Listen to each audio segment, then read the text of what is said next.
కేంద్ర మంత్రివర్గంలో భారీగా మార్పులు చేర్పులు జరగనున్నాయని అంచనాలు ఇటీవల బయటకు వస్తున్న విషయం తెలిసిందే. అయితే ఈ నేపథ్యంలో తాజాగా ప్రధానమంత్రి నరేంద్ర మోదీ అధ్యక్షతన జరిగిన మంత్రివర్గ సమావేశం ఆ అంచనాలను బలపరిచే సంకేతాలనే ఇచ్చింది.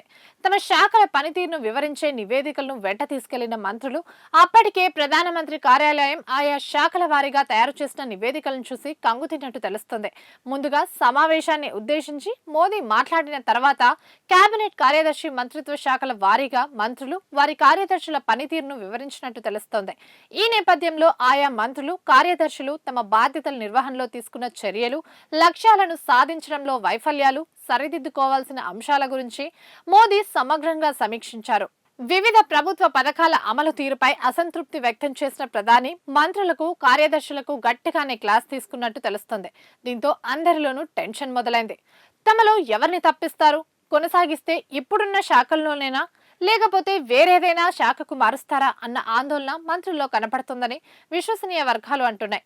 5 దేశాల పర్యటన ముగించుకుని తిరిగి వచ్చిన ప్రధాని వెంటనే సహాయ మంత్రులతో సహా కేబినెట్ మంత్రుల అందరినీ సేవా తీర్థలోని తన కార్యాలయంలో సమావేశానికి రావాల్సిందిగా ఆదేశించారు. ఆయా శాఖలకు చెందిన సెక్రటరీలను కూడా ఈ సమావేశానికి పిలిచారు. 30 మంది కేబినెట్ మంత్రులు, 5గురు స్వతంత్ర స్థాయి సహాయ మంత్రులు, 36 మంది సహాయ మంత్రులతో పాటు వారి కార్యదర్శులు కూడా హాజరయ్యారు. మోదీ మూడోసారి పదవి కాలానికి జూన్ 9తో 2 ఏళ్లు పూర్తి కానున్న నేపథ్యంలో ఈ సమావేశాన్ని ఏర్పాటు చేశారు. ప్రస్తుత పరిస్థితుల్లో పరిపాలనా ప్రాధాన్యతలను నిర్ణయించడం, మంత్రిత్వ శాఖల పనితీరుపై సమీక్షను ఎజెండాగా నిర్ణయించారు.